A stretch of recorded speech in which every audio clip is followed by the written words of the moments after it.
Dikabarkan dari Metro TV di mana Hasto Kristianto mangkir dari panggilan KPK.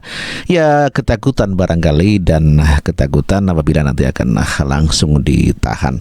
Dan inilah beritanya. Ya, selamat siang Marcel dan juga pemirsa. Kami informasikan update ataupun info terbaru dari Ketua DPP PDIP Bidang Reformasi Sistem Hukum Nasional, Roni Talapesi, yang telah menjawab pesan kami dan menyebutkan bahwa tersangka sekaligus Sekretaris Jenderal PDI Perjuangan Hasto Kristianto hari ini batal untuk mendatangi Gedung Merah Putih KPK dan telah meminta kepada KPK untuk melakukan penjadwalan ulang terkait pemeriksaan dirinya pasca ditetapkan tersangka. Untuk itu, maka PDI Perjuangan meminta kepada KPK untuk menjadwalkan ulang pemanggilan Sekjen PDI. KPK telah memanggil Hasto Kristianto, namun demikian Hasto Kristianto tidak mau menghadiri dikarenakan katanya ada acara hari ulang tahun PDIP ya. Ya, harusnya hukum tidak ada urusan dengan HUT PDIP kayak apa kayak ya. Dan sepertinya ada suatu hal yang menjadi ketakutan ya dengan urusan masalah hukum. Lalu bagaimana tanggapan dari Guntur Romli sebagai juru bicara PDIP? Inilah PDI Perjuangan dan Saudara Sekjen DPP PDI Perjuangan Mas Hasto Kristianto akan selalu taat hukum, akan selalu mengikuti semua prosedur. Namun karena ada rangkaian hari ulang tahun Partai Demokrasi Indonesia Perjuangan pada tanggal 10 Januari tahun 2025, maka Saudara Sekjen tidak bisa memenuhi panggilan KPK pada hari ini. Dan kami juga memohon kepada KPK untuk menjadwalkan ulang setelah acara hari ulang tahun Partai Demokrasi Indonesia Perjuangan pada tanggal 10 Januari tahun 2025. Ya, itulah Ketua tadi DPP PDI Perjuangan. Itulah tadi pernyataan dari Guntur Romli yang merupakan adalah juru bicara Partai PDIP, di mana dia meminta agar KPK menjadwalkan ulang untuk pemanggilan Hasto Kristianto. Dikarenakan katanya akan ada 10 Januari ada ulang tahun PDIP. Kan ulang tahunnya pada 10 Januari, kenapa sih tidak hadir saja, kan masih ini baru tanggal 6 ya, jadi sebetulnya masih bisa ya ditinggal ya. Mungkin saja takut ditahan ya langsung, jadi untuk hari ulang tahun PDIP tidak ada Hasto di acara itu ya. Komisi Pemberantasan Korupsi menjadwalkan pemeriksaan Sekretaris Jenderal PDIP Hasto Kristianto hari ini, Senin 6 Januari 2025. Juru bicara KPK Tessa Mahardika Sugiarto mengatakan Hasto akan diperiksa sebagai tersangka kasus suap terkait pergantian antar waktu anggota DPR dan perintangan penyidikan ex-kader PDIP Harun Masiku. Tessa menyebut Hasto dijadwalkan panggilan oleh penyidik hari ini pukul 10.00 waktu Indonesia Barat di Gedung Merah Putih KPK dalam kapasitasnya sebagai tersangka. Selain Hasto, KPK juga memanggil ex-komisioner Komisi Pemilihan Umum Wahyu Setiawan dan anggota Bawaslu Agustiani Tio Fridlina sebagai saksi dalam perkara yang melibatkan Sekjen PDIP itu dan Harun Masiku.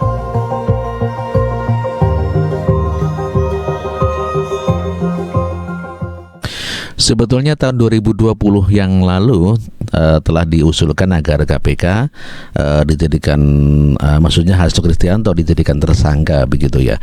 Dan ini dinyatakan oleh penyidik KPK Novel Baswedan ya. Namun demikian kenyataannya sampai saat ini tidak jadi tersangka ya, atau belum ditangkap ya, walaupun sudah jadi tersangka.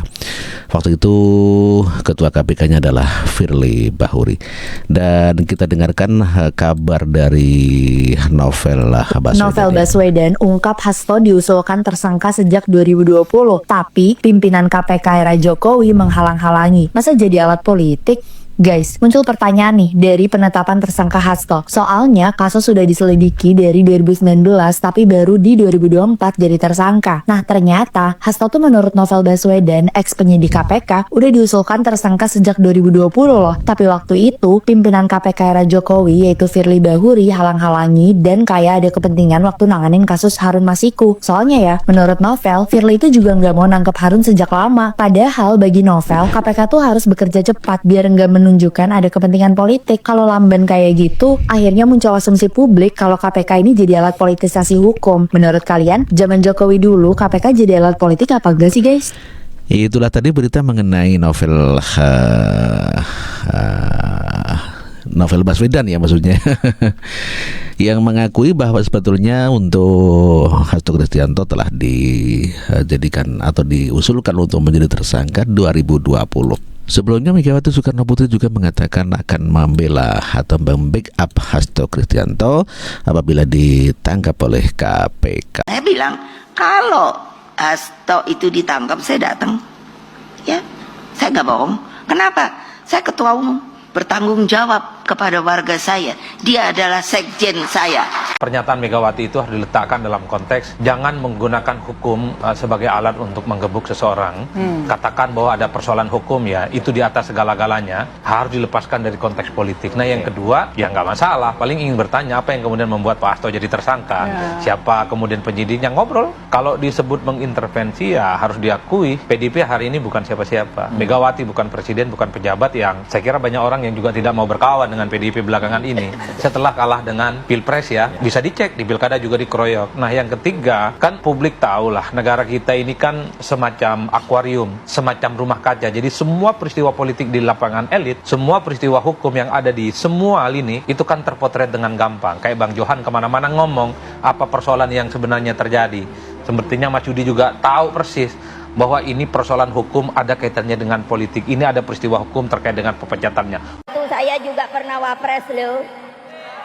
Enak aja anak-anak saya terus mau supaya kenapa sih kalian dibegitukan? Karena mereka takut kalah, dan iya mereka pasti kalah oleh kita di dalam satu putaran. Sementara juru bicara KPK Tessa Mahardika menyatakan pihaknya membuka peluang memeriksa Ketua Umum PD Perjuangan Megawati Soekarno Putri untuk dimintai keterangan terkait tersangka Hasto Kristianto. Pemeriksaan Megawati dilakukan apabila penyidik membutuhkan keterangan Ketua Umum PDIP itu. Megawati nanti rencana itu. Bila penyidik merasa hal tersebut dibutuhkan dalam rangka pemenuhan unsur perkara yang ditangani, maka akan dilakukan. Kembali lagi, semua dikembalikan kepada penyidik sesuai kebutuhan penyidik. Jadi tidak keluar dari situ. Pak Jokowi, jadi bubarin aja KPK itu, Pak. Menurut saya nggak efektif. Pernyataan Megawati ini disampaikan pada saat menjadi narasumber untuk sosialisasi Pancasila di Jakarta Selatan Selasa kemarin.